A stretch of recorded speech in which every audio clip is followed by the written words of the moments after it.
Hola, ¿qué tal? Muy buenas tardes. Nuevamente con ustedes, la licenciada Diana Gutiérrez, casi para concluir nuestra asignatura de Derecho Mercantil 2. Respecto a las anteriores sesiones clase que hemos estado revisando en segmentos pasados, me parece pues muy prudente empezar a cerrar nuestra asignatura con pues, las últimas sesiones clase relativamente pues con información que complementen el aprendizaje significativo que hemos estado adquiriendo a lo largo de las sesiones clase. Es menester recordar que en un principio de las sesiones clase hemos estado aprendiendo respecto a los títulos de crédito, qué son, cuáles son sus características, obviamente pues los tipos y clases de títulos de crédito, así como también ciertas cuestiones de las operaciones mercantiles. Si bien es cierto que pues me parece que los temas son bastante amplios como para agotarlos todos en las sesiones clase, profundizarlos como es debido, me parece pues más viable hacer una especie de resumen, a lo mejor de solicitarlo a ustedes, igual todavía estamos en tiempo, poder hacer sesiones con dudas o sesiones, obviamente agendar, no importando que no sea técnicamente pues en algún horario establecido o fijo para la impartición de la asignatura, sino que pues nos demos ese espacio para poder resolver dudas. Sin embargo, al parecer pues no ha habido esa inquietud, entonces entiendo que los temas van quedando muy claros. Además, obviamente, pues de los materiales que ustedes ya están adquiriendo y de la gran cantidad de información que como autoaprendizaje podemos obtener nosotros de internet o de algunos otros medios, e inclusive, pues lo he platicado, de la ley, ¿no? De la propia ley que hemos estado revisando, que es la Ley General de Títulos y Operaciones de Crédito, supletoriamente el Código Civil Federal y también supletoriamente el Código, bueno, más bien procesal, ¿no? El de procedimientos civiles, para ciertas aplicaciones. Ahorita vamos a revisar un poquito sobre ese tema. Ya revisando, obviamente, pues parte teórica, eh, pues vamos a aterrizarlo un poquito, eh, igual teóricamente, pero ya en la práctica, cómo se ejercen esos derechos.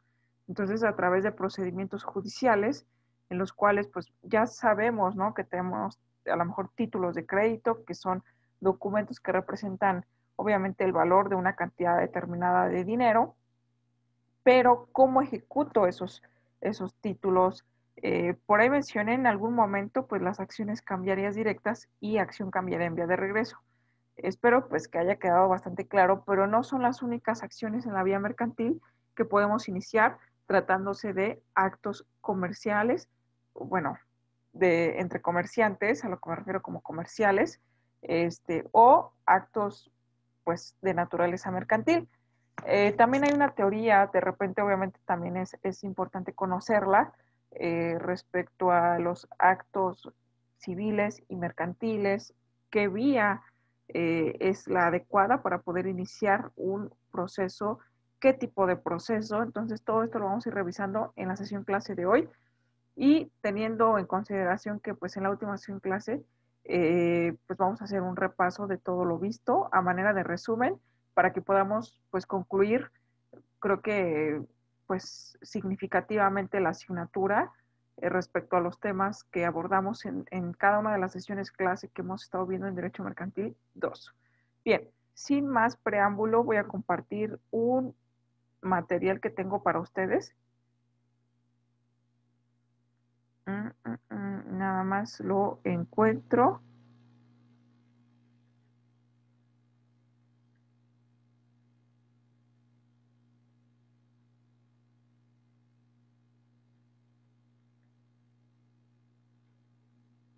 Bien, ya casi, ya casi. Listo.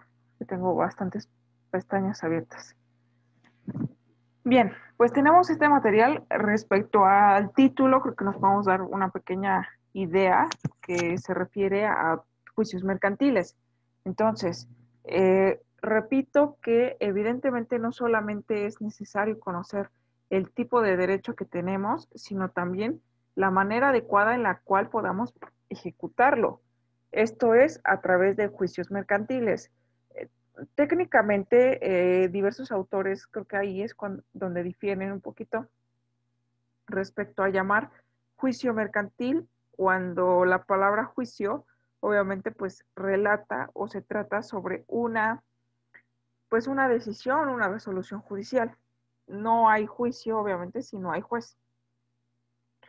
Aquí, evidentemente, los que tienen, pues, la potestad de poder emitir alguna resolución o algún fallo, también conocido así en el derecho, pues es un juzgador, ¿no? Un órgano jurisdiccional, como también se le llega a conocer.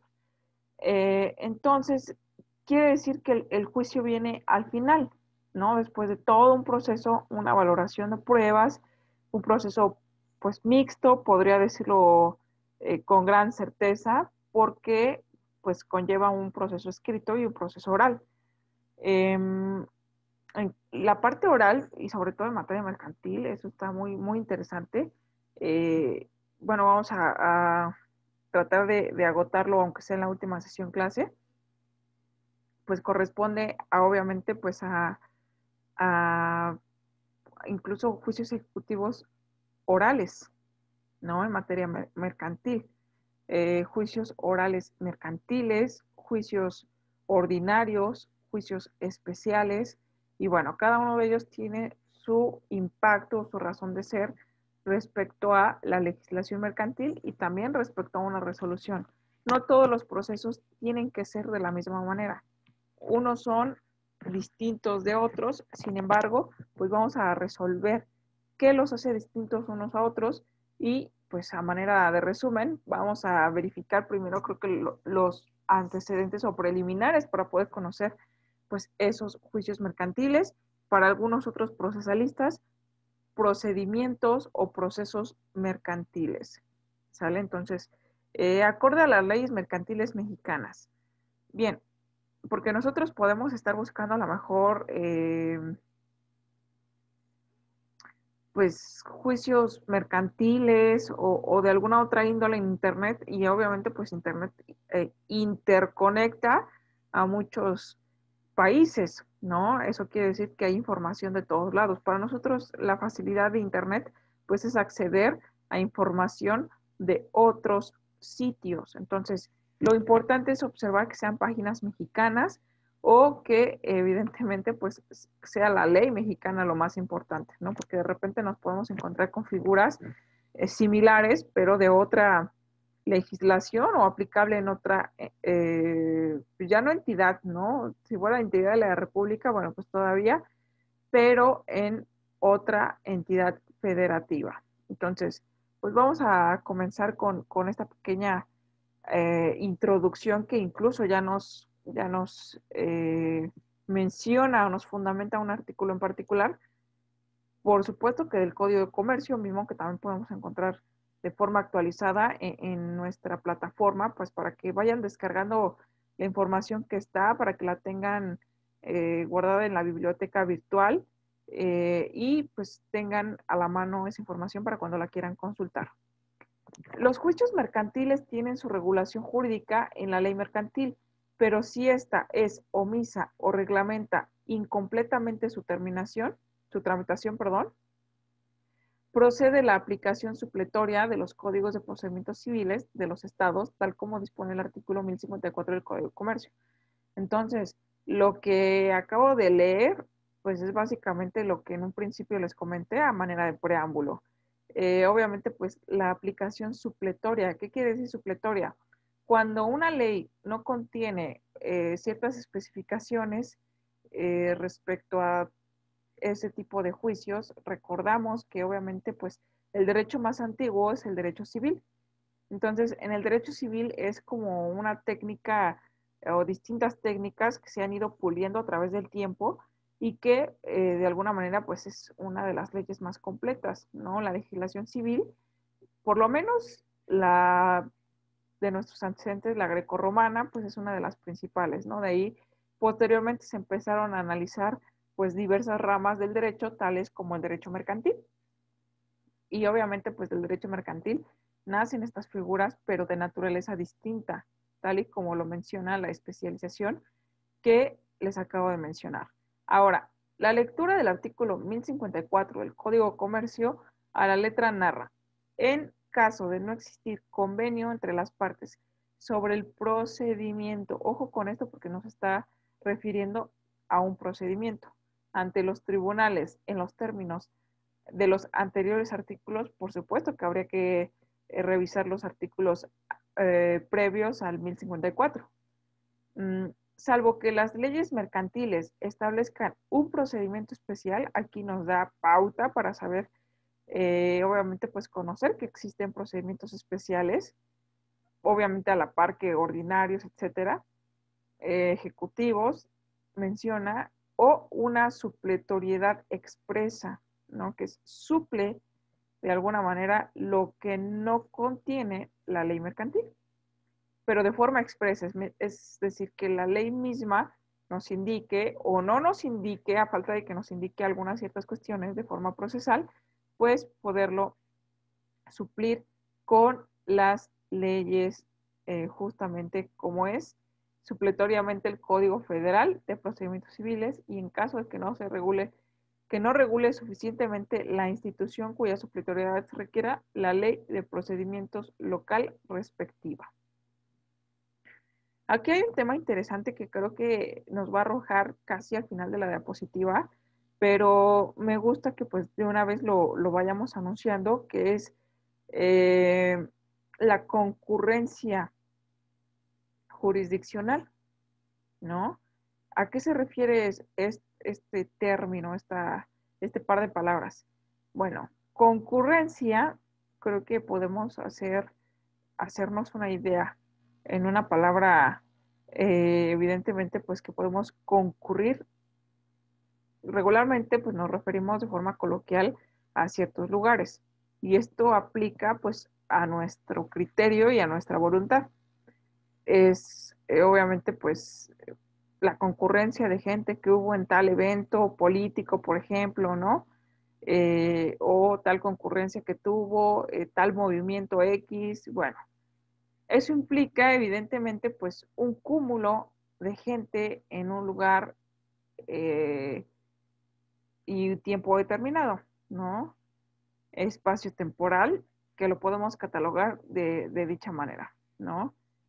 Sin embargo, ya adecuándolo a un término jurídico, podemos expresar que se necesita, pues precisamente, ese criterio, esa voluntad. Pero ahora, de las partes. Concurrencia, jurisdiccional. Aquí a lo que nos vamos a referir es que el propio artículo 154 nos deja entrever que pudiera regular el Código Civil, obviamente el Código de Procedimientos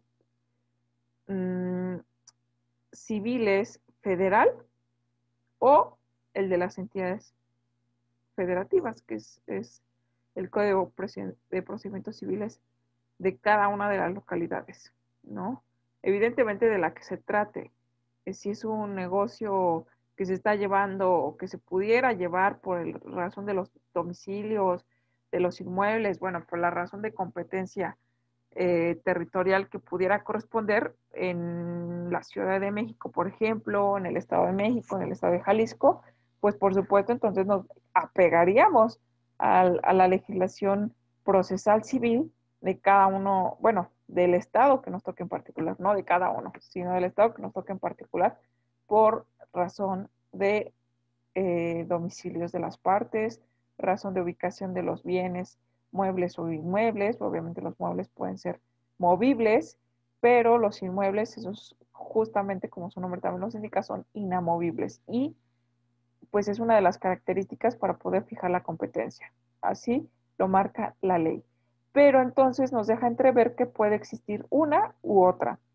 En determinado caso, cuando nosotros, y creo que como analogía es de las más simples que podemos encontrar, nos dan opciones para elegir, a ver, ¿a dónde quieres ir? A tal parte, que es un lugar, obviamente, pues a lo mejor abierto, un espacio libre, etcétera, o al cine, ¿no? Un lugar más cerrado, no sé, un parque o un cine. Entonces, tenemos esta dicha de poder elegir, ¿no? A lo mejor en razón al ánimo, en razón a muchas otras cosas, Sin embargo, pues nos da esta posibilidad de elección.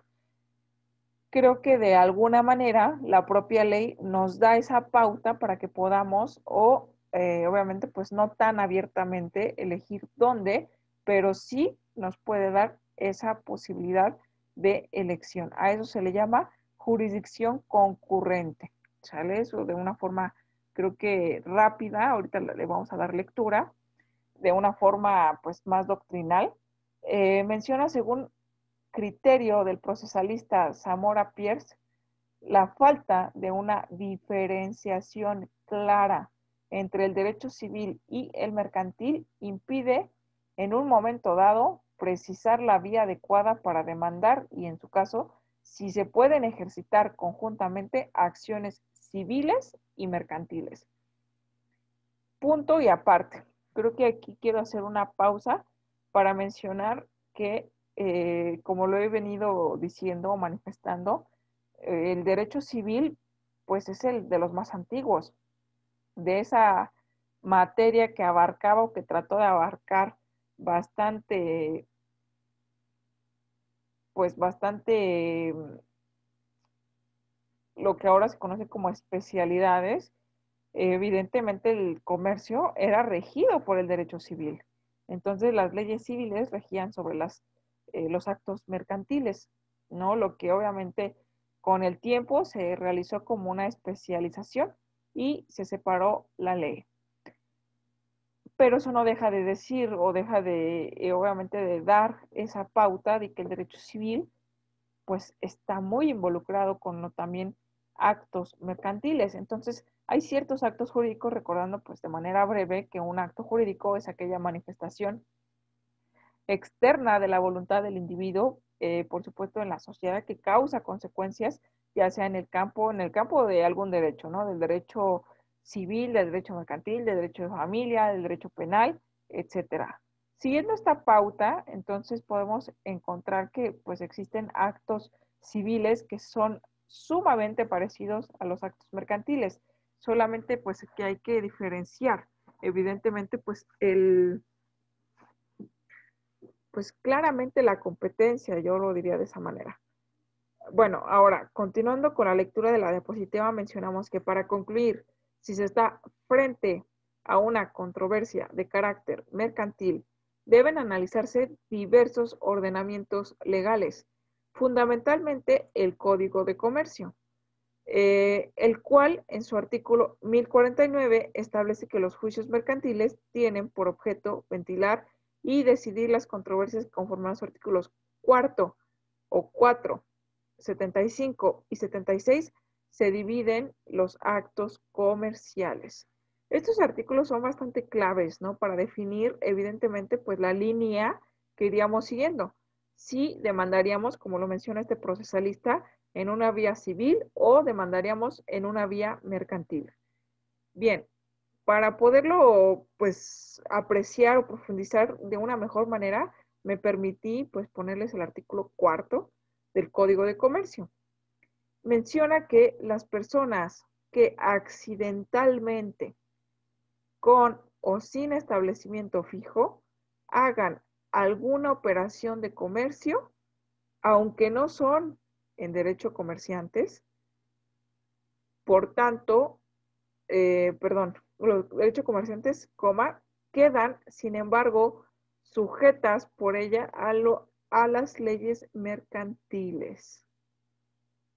Por tanto, los labradores y fabricantes y en general todos los que tienen planteados almacén o tienda de alguna población para el expendio de frutos de su finca o de productos ya elaborados de su industria o trabajo, sin hacerles alteración al expenderlos, serán considerados comerciantes en cuanto concierne a sus almacenes o tiendas.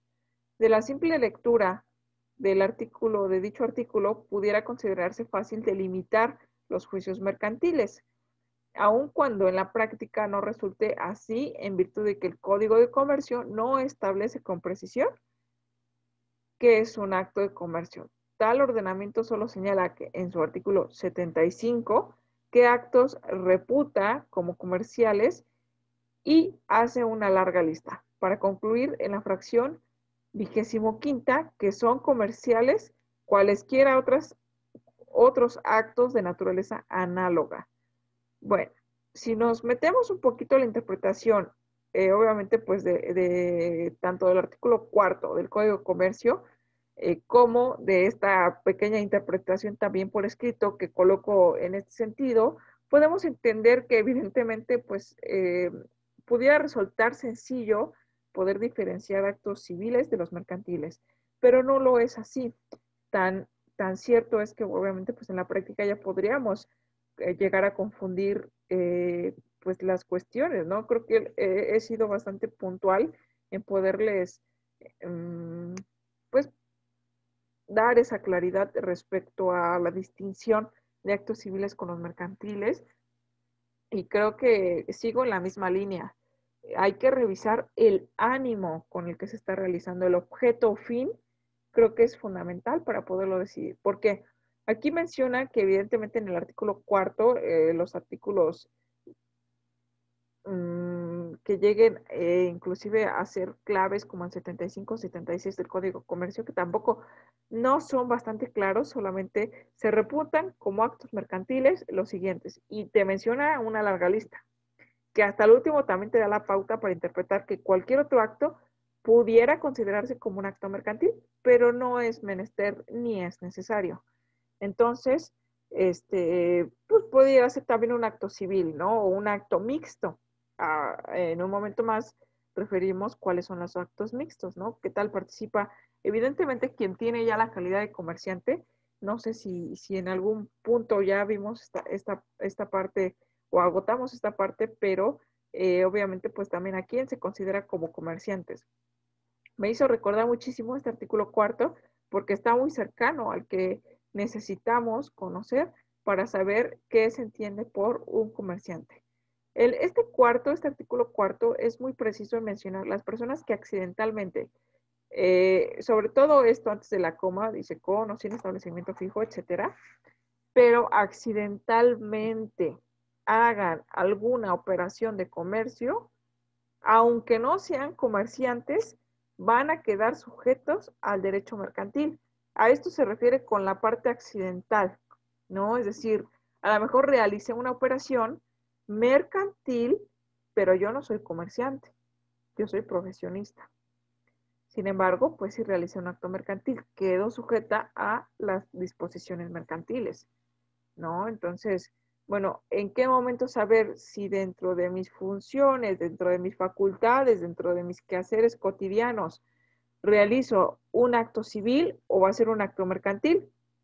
Esto creo que pareciera pues muy fácil si solamente la ley nos indica, pues revísate el artículo 4, compréndelo, revísate el artículo 75 y 76 y de ahí vamos a ver si tus actividades económicas son actos mercantiles o no son actos mercantiles. ¿Y por qué definir esto? Evidentemente esto es importante poderlo definir, sobre todo en, pues cuando existe algún tipo de conflicto, ¿sale? Cuando necesitamos ejecutar, evidentemente, o realizar un proceso que es una serie de pasos a seguir para llegar precisamente a un juicio, a una conclusión o a un resultado.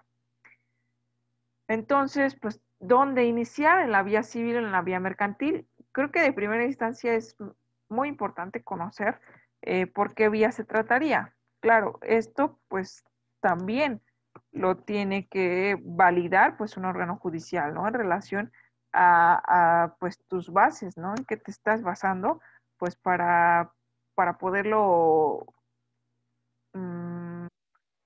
pues presentar en esa vía propuesta. Ahora, solamente voy a hacer un referente, no voy a colocar la larga lista del artículo 75, pero sí quiero mencionar que lo podamos encontrar en qué apartado en específico en el libro segundo, que está titulado del comercio en general. Su título, denominación, obviamente, pues del libro está reformada o fue reformada en el Diario Oficial de la Federación el 29 de mayo del 2000. Ahora, de este libro segundo, con título del comercio en general, Su título primero es de los actos de comercio y de los contratos mercantiles en general. El capítulo primero nos especifica o nos refiere de los actos de comercio. Y ya, el artículo 75 inicia, porque repito, no lo voy a colocar, es bastante extenso.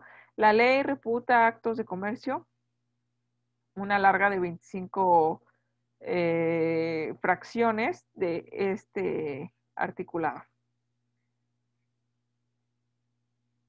Y antes de tomar la resolución correspondiente respecto a la vía que vamos a aplicar, deberemos revisar minuciosamente los artículos 75 del Código de Comercio. No obstante, además de revisar el citado artículo, habrá que tener en cuenta también los elementos siguientes. Inciso A. El artículo 4 del Código de Comercio, el cual preceptúa que las personas que accidentalmente, con o sin establecimiento fijo, hagan alguna operación de comercio, aun cuando no sean en derecho pues, reputados o reconocidos como comerciantes, están sujetos a las leyes mercantiles. El inciso B en el artículo 76 del mismo ordenamiento, porque especifica que en la compra de artículos para uso o consumo de los comerciantes y su familia no se consideran actos de comercio, la ley especial que se aplique al caso concreto, por ejemplo, el artículo 3 de la ley sobre el contrato de seguros preceptúa que el seguro marítimo se rige por las disposiciones del Código de Comercio y ahí es muy claro, ¿no? El contrato de seguro, obviamente, pues, seguro marítimo se va a regir por el Código de Comercio, no por la legislación civil. Ahora,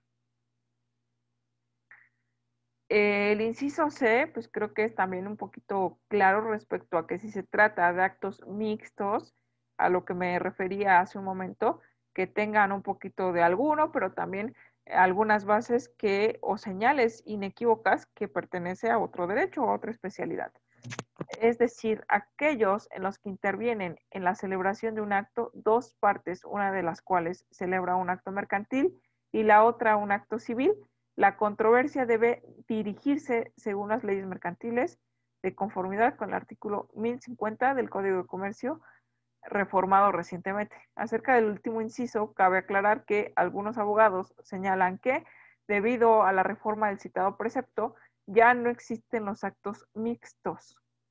Sin embargo, el autor estima que aquellos continúan existiendo, pero con la reforma multicitada del artículo 1050, la controversia por presentarse habrá de resolverse conforme a las leyes mercantiles. Por ello, adquiere más importancia el cabal conocimiento que se tenga de los juicios mercantiles y su tramitación. Por la trascendencia que adquirió el citado numeral, se transcribe a continuación. Artículo 1050. Cuando conforme a las disposiciones mercantiles, que son las leyes mercantiles, para una de las partes que interviene en un acto, este tenga naturaleza comercial y para la otra tenga naturaleza civil, la controversia que del mismo se derive se regirá conforme a las leyes mercantiles. Entonces, pues para algunos la interpretación de este artículo 1050 especifica la muerte completa de los actos mixtos o aún, y cuando contemplemos los actos mixtos, pues se van a regular o se van a regir por las leyes mercantiles. Entonces, creo que en ese punto está bastante claro pues, ese tema, ¿no? Pues continuando con la lectura, podemos encontrar en la diapositiva siguiente, que es justamente pues pues un mejor sentido de lo que es la jurisdicción concurrente. Otro aspecto importante surgido de determinar que una controversia debe resolverse en la vía mercantil es relativo a la jurisdicción. En efecto, como se expuso en la sección anterior, la materia mercantil es de carácter federal, por lo que los tribunales federales deben conocer de sus controversias. No obstante, en la práctica se observa que la gran mayoría de los asuntos mercantiles son presentados para su tramitación ante jueces del fuero común. Esto es posible así como lo escuchan. Esto es posible del fuero federal al fuero común, en virtud de la llamada jurisdicción concurrente. ¿Y qué es eso? Definida como aquella que permite conocer de una misma materia a órganos jurisdiccionales de esferas distintas. Tiene su regulación en el artículo 104 de la Constitución Política de los Estados Unidos Mexicanos, misma que establece lo siguiente. Artículo 104. Corresponde a los tribunales de la Federación, fracción primera, de la Federación conocer, ahora sí, fracción primera, de todas las controversias del orden civil o criminal que se susciten sobre el cumplimiento y aprobación de leyes federales o de los tratados internacionales celebrados por el Estado mexicano cuando dichas controversias solo afecten intereses particulares. Podrán conocer también de ellas a elección del actor, a esto me refiero con pues el criterio de aquella persona que tiene la potestad de elegir a dónde me voy con mi litigio, si a un fuero común o a un fuero federal, en primera instancia. No quiere decir que evidentemente pues sea lo mismo en otras materias. La materia mercantil y por ahí excepcionalmente alguna otra materia tienen esa característica, ¿sale? La jurisdicción concurrente. Dice, cuando dichas controversias solo afecten los intereses particulares, podrán conocer también de ellas, elección del actor, los jueces y tribunales del orden común de los estados y del Distrito Federal, actualmente Ciudad de México. Las sentencias de primera instancia que podrán ser apelables ante el superior inmediato del juez que conozca del asunto en primer grado. De la lectura de este precepto constitucional cabe concluir que cuando un particular tenga una controversia mercantil, podrá elegir entre demandar ante un juez federal o ante uno local, como ya se ha establecido en la práctica. El litigante suele acudir a los jueces del orden común, aunque tengan expedita o tengan pues ahí conforme la vía para acudir a los juzgados de distrito.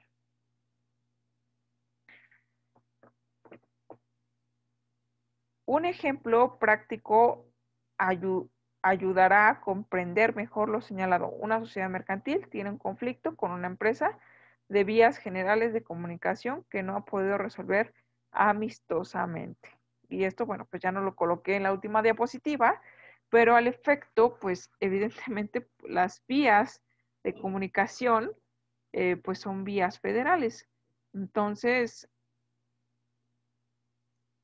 sin embargo, aunque son vías federales o es competencia del foro federal, bien se puede establecer, pues evidentemente, pues algún lugar fijo, ¿no? Donde se haya suscitado el conflicto en específico y poderlo conocer el juzgado local de dicha entidad, ¿no? Que también las vías de comunicación, pues interconecten a varios, pues obviamente, pues estados o localidades. A eso es a lo que se refiere también la competencia concurrente en relación a esferas jurídicas federal y del fuero común. Entonces, bueno, respecto a voy a detener esta presentación y voy a compartir alguna otra, que este material también lo vamos a tener dispuesto en plataforma, que son los juicios mercantiles. Este preámbulo es necesario para poder, obviamente, pues conocer cuáles son los tipos de juicios mercantiles. Es el acto de comercio, primero que es un juicio mercantil, ¿no? El acto de comercio, la base fundamental que delimita el derecho mercantil mexicano. La doctrina, ha dado innumerables conceptos de acto de comercio, más se citará solo uno de ellos, que es el acto jurídico que produce efectos en el ámbito comercial y se rige bajo las leyes mercantiles vigentes. Legalmente no existe un concepto de acto de comercio, puesto que el artículo 75, multicitado, por supuesto, en esta sesión clase, del Código de Comercio señala causísticamente una serie de actos a los que les otorga ese carácter, pero nunca define qué es. Y a pesar de una larga enumeración que hace la ley, en el precepto citado no se comprenden todos los actos de comercio existentes, tomando en consideración que la fracción 24 cuarta del artículo en cita señala que es un acto de comercio cualquier otro de naturaleza o cualquier otro acto de naturaleza análoga. Quiere decir, pues que se le parezca, ¿no? Por lo tanto, si es el acto de comercio la base que delimita el derecho mercantil, por ende será el de los juicios mercantiles. El concepto legal de juicio mercantil se encuentra previsto en el artículo 1049 del Código de Comercio, que a la letra cita. Son juicios mercantiles los que tienen por objeto ventilar y decidir controversias conforme a los artículos 4, 75 y 76 del Código de Comercio. Se deriven los actos comerciales, los juicios mercantiles se encuentran regulados en el libro quinto del Código de Comercio, esto es a partir del artículo 1049 al 1414 de la ley citada. Luego, entonces, un juicio será mercantil si la controversia se deriva de actos de comercio, en los términos de los artículos 4, 75 y 76 del Código de Comercio. Ahora, ¿qué tipos de juicios mercantiles hay o existen? Estos no son todos, de hecho, pues vamos a ver los orales, los juicios orales, obviamente en el ramo mercantil, pues si nos da tiempo, la próxima sesión clase, que son los que la ley señalan como juicios ordinarios, son los principales o los básicos que tenemos que conocer, los juicios ordinarios, los juicios ejecutivos y los juicios especiales. Los juicios mercantiles tienen su regulación jurídica en la ley mercantil, pero si ésta es omisa o reglamenta incompletamente su tramitación, procede a la aplicación supletoria de los códigos de procedimientos civiles de los estados, tal y como se dispone en el artículo 1054 del Código de Comercio. Bien, vamos a entrar al estudio de los juicios ordinarios mercantiles, que son todas las contiendas entre partes que no tengan tramitación especial. En las leyes mercantiles se ventilarán en juicio ordinario. Esto obviamente pues también, esta pauta de que no existe alguna tramitación especial, la decide expresamente la ley. Si la ley nos indica que por algún motivo ciertos actos jurídicos tendrán tramitación especial, entonces pues vamos a descartar entonces que sea un juicio ordinario o un juicio ejecutivo, sino será un juicio especial. Y ya pues se verá obviamente por la denominación o el asunto de que se trate. Ahora, el juicio ordinario mercantil se divide en 4 periodos o fases y son, regularmente pues son los juicios más comunes en los cuales en materia procesal pues nos enseñan a estudiar. Regularmente esto se verifica más en teoría general del proceso o derecho procesal civil antes que ver la vía mercantil, ¿no? Así ya conocemos pues, los juicios de naturaleza ordinaria, especial y ejecutiva. Sin embargo, pues no está, creo que nada sobrado que podamos ya sea complementar ese apartado de teoría general del proceso o si no lo hemos visto, pues podernos introducirnos un poco a la teoría general del proceso. La primera se encuentra o se denomina como etapa postulatoria o la etapa de la fijación de la litis. En esta etapa, las partes van a plantear sus pretensiones, la demanda sus defensas y resistencias, narrando los hechos y también se puede contrademandar. Expresarán lo que a sus intereses conviene y aducen los fundamentos de derecho que consideran favorables. La primera fase del juicio termina cuando se ha determinado la materia de la litis, es decir, cuando se ha establecido la materia sobre la que habrá de probarse y alegarse posteriormente sentenciarse. ¿Sale? Que es la parte final, ¿no? Primero, pues hay que definir la vía, que es a lo que se refiere este apartado, determinar la materia de la litis, que es la vía en la cual vamos a establecer, ¿no? Ahora, la fase número 2, mencionada como etapa probatoria, la fase número 3 como alegatos y la sentencia. La litis se fija, esa es de la primera etapa, la fijación de la litis, mediante los escritos de demanda y de contestación presentados respectivamente por la parte actora y obviamente pues la parte demandada. Esta primera fase en el juicio se presenta el escrito inicial de demanda. El Código de Comercio es omiso, aún con las reformas, en señalar cuáles son los requisitos que debe contener el escrito de demanda. Ello no significa que no haya requisitos, puesto que la especie se tiene de aplicación supletoria, lo que señala el Código de Procedimientos Civiles del Estado en el artículo 331 y que señala los requisitos que debe contener una demanda y qué son. Ojo aquí con ya la primera parte, creo que el primer ejemplo práctico que se nos presenta en el cual la ley mercantil pues omite mmm, enlistar los requisitos para la presentación del escrito inicial de demanda, no así como lo es el Código de Procedimientos Civiles, tanto el federal como de las entidades, pues sí, de las entidades federativas o de las localidades. ¿Cuáles son esos requisitos? Bueno, pues nuestra demanda deberá de contener el nombre del tribunal ante el cual se va a promover, el nombre del actor y el nombre del demandado o de los actores y demandados si es que son varios. Los hechos en que el actor funda su petición narrándolos sucintamente, que la parte sucinta pues de forma breve, con claridad y precisión, de tal manera que el demandado pueda producir su contestación y su defensa. Casi por último, del escrito inicial de demanda, pues lo tiene que acompañar los fundamentos de derecho, como menciona, pues creemos no son favorables.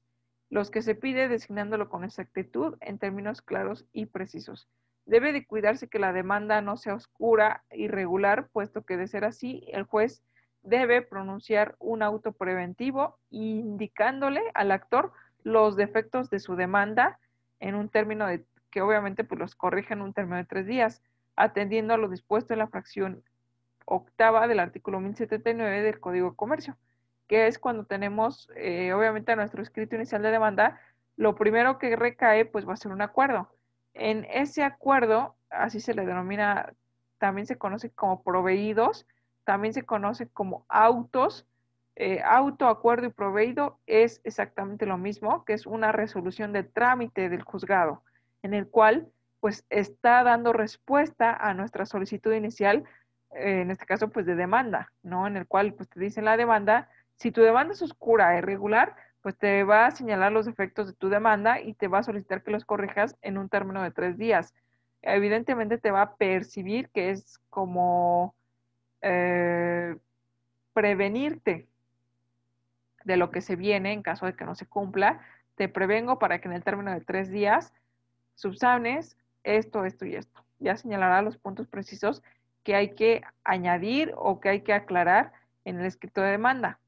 Si no pasa, si no lo hacemos en el término que nos establece el código, es decir, en tiempo y en forma, podemos tener lugar a que se nos deseche la demanda. Entonces, en un segundo acuerdo, pues nos estaría desechando la demanda por no cumplir con los lineamientos o los requisitos legales. Por eso es importante también atender a este tipo de cuestiones, aunque no de repente encajonarnos a lo que la propia ley mercantil o el código, obviamente, de comercio, pues nos establece, sino que también hay que tener en consideración que existen legislaciones de aplicación supletoria, ¿no? Que lo suple en vez de la ausencia de esas reglamentaciones de la ley mercantil.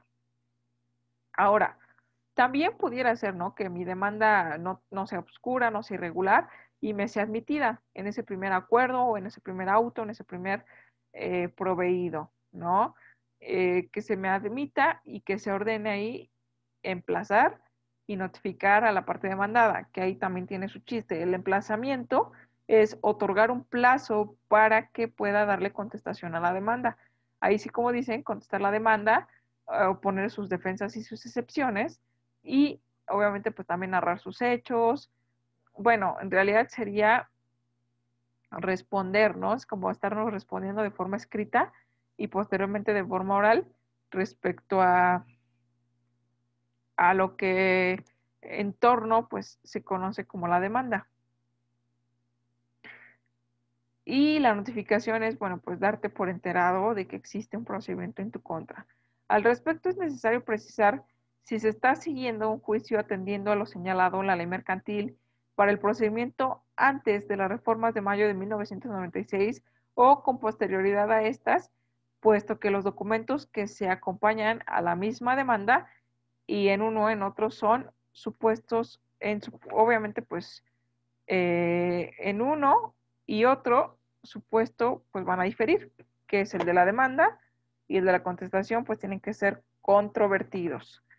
Si es antes de las reformas, solo se acompañarán a la demanda el documento o documentos con el que se acredite la personalidad que tiene el litigante que se presente a juicio en caso de tener representación legal, el de la persona o corporación o cuando el derecho se reclame provenga de haberlo transmitido por otra persona y el poder que acredite la personalidad del acreedor cuando éste intervenga y una copia de papel común del escrito y los documentos. A eso se le conoce como traslado. Ahora con la reforma se acompañan al escrito de demanda los siguientes documentos. Los relativos a acreditar la personalidad cuando comparece a nombre de otro. Los documentos en los que el actor funde su acción. Los documentos que habrá de servirle para demostrar su acción si los tiene a su disposición. Se entiende que a su disposición siempre que legalmente pueda pedir copia autorizada de los originales y existe obligación de expedírselos. Es decir, que no los tengo en mi poder, pero tengo la forma de conseguirlos. Es decir, pudiera ser un acta de nacimiento, un acta de matrimonio, una copia certificada, pues obviamente yo no expido copias certificadas, pero sí me la pueden expedir en el registro civil o me pueden expedir un informe, obviamente por ser titular de ciertos derechos, entonces yo allegarme de esos medios de prueba. A eso se refiere, pues que estén a nuestra disposición. Si de plano no se encuentra, ¿por qué? Porque se encuentra en manos de la contraria a la que estoy demandando, pues evidentemente lo tengo que hacer ver en el escrito que existen esos medios de prueba, pero que no los poseo en mi poder o no en original, ¿no? Y entonces el afán de, pues, por lo menos exhibir una copia simple. Obviamente, pues todavía con la capacidad que se puede autentificar o pues comparar con la original.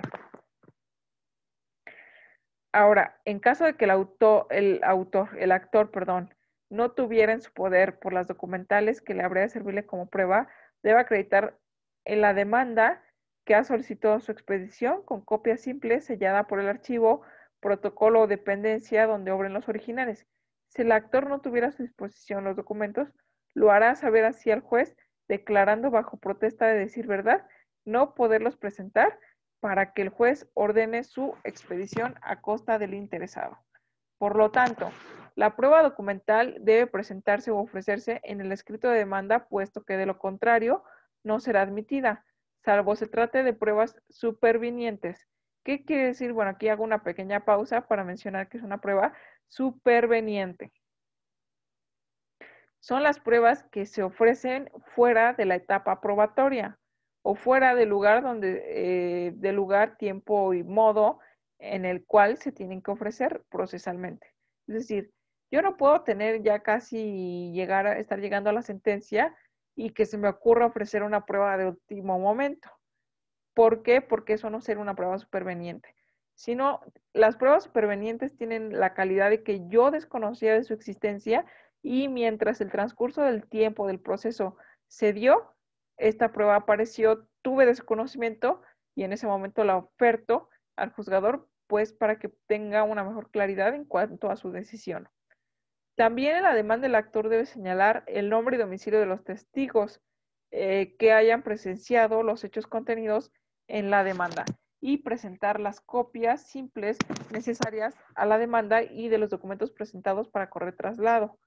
Una vez admitida la demanda, se turnan los autos al actuario o al notificador para que se proceda a emplazar al demandado. El término para contestar una demanda en juicio ordinario mercantil es de 9 días, el que se computará a partir del día siguiente a que surte efectos su emplazamiento. En la contestación de la demanda, el demandado cuenta con el término de 9 días para producir su contestación de demanda. También con el escrito de demanda debe presentarse, además de los documentos necesarios para que el demandado demuestre lo relativo a la personalidad, los que hayan de servirle como pruebas para demostrar sus excepciones. si los tuviera en su poder. Si no fuera así, pero están a su disposición, acompañará a su contestación de demanda copia simple sellada por el archivo dependencia protocolo donde se encuentren los originales en que conste que los solicitados sin que los ha solicitado, perdón. Si no, presentará dicha constancia en el momento de la contestación. El demandado puede presentarla dentro de los 3 días siguientes del vencimiento del término para dar su contestación. Si no tiene documentos a su disposición, así lo hará saber o lo manifestará bajo protesta de decir verdad para que esta prueba sea recabada por el tribunal. De no ofrecerse o anunciarse la prueba documental en el escrito de contestación de demanda, la misma ya no será admitida por no ser el momento procesal oportuno, salvo en el caso de prueba superveniente. En la contestación de la demanda deben hacerse valer todas las excepciones que tenga el demandado, cualesquiera que sea su naturaleza. Se harán valer simultáneamente en la contestación y nunca después, a no ser que fueren supervenientes. En la contestación de la demanda deberá de proponerse la reconvención en los juicios que proceda con el escrito de su contestación de demanda o contestación de la reconvención. La reconvención es la mejor conocida como contrademanda. Se dará vista al actor para que manifieste lo que a su derecho convenga dentro del término de 3 días, para que mencione los testigos que hayan presenciado los hechos y los documentos relacionados con los hechos de la controversia.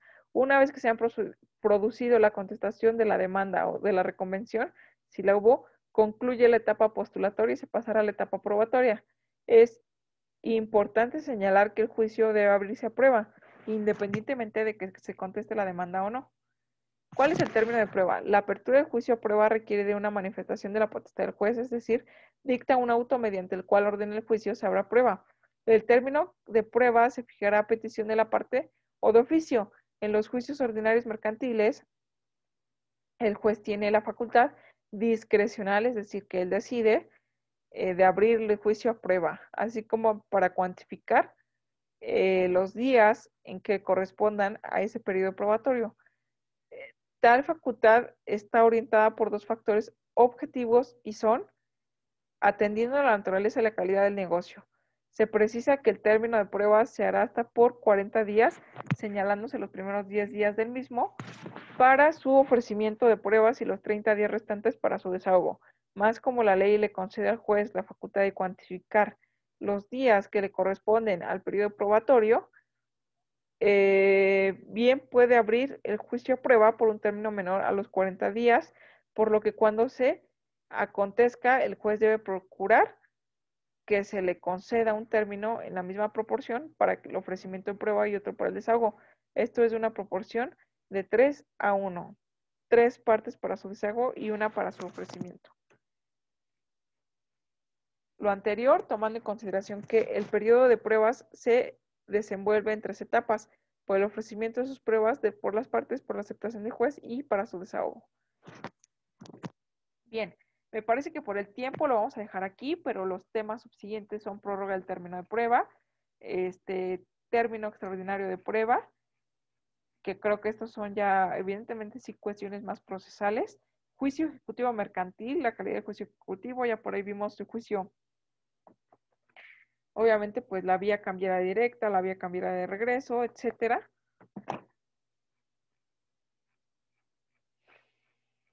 El auto de exequendo, que se refiere, este está interesante también. Y por último tenemos los juicios, seguramente los juicios especiales, bienes inembargables. Este tema también es interesante cuando se trata de títulos de crédito en materia mercantil. Y tenemos, bueno, emplazamiento, excepciones. Ya nos vamos a acabar el documento, me parece que ya lo pude haber pasado. Y el remate, creo que se queda hasta en el remate. Pero bueno, este documento se queda a su disposición para que puedan analizarlo. De todas formas, la última sesión clase vamos a hacer un pequeño resumen a lo que nos alcance, a lo que nos dé la hora de todo lo que hemos visto de forma somera, para que de alguna manera, si ya existe algún tipo de duda, pues de todas formas, aún estemos en tiempo de poderla manifestar o en alguna otra materia relacionada podamos manifestar las dudas previo un análisis o una búsqueda, ¿no? Que también la parte autodidacta del alumno está, pues creo que bastante recomendable, o al menos eso trato de practicarlo o de fomentarlo en ustedes. Y bueno, siendo todo lo que deseo manifestar por el momento, quedo en espera, no sin antes mencionarles que, bueno, pues ya voy a estar calificando sus actividades y las últimas dos actividades van a ser tanto un cuestionario en cuanto al aprendizaje significativo de todas estas sesiones clase, que no es un examen, solamente es un cuestionario en el cual obviamente pues vamos a tratar de responder lo más asertivamente posible, pero pues es una actividad más y también pues a lo que nos referimos con eh, posiblemente una especie de ensayo, pudiera ser también, ¿no? Como actividades de cierre o de aprendizaje final. Sale un ensayo de las últimas sesiones clase, creo que ya lo había anunciado anteriormente, pues que es eso, ¿no? Creo que el análisis de las sesiones clase o de los temas vistos a manera de ensayo. Entonces, era una crónica de un ensayo enunciado, entonces, pues que no nos sorprenda, ¿no? Entonces, pues por favor se los encargo, voy a estar al pendiente para resolver dudas, sobre todo en estos últimos días. Les agradezco mucho su atención, nos vemos la próxima sesión clase.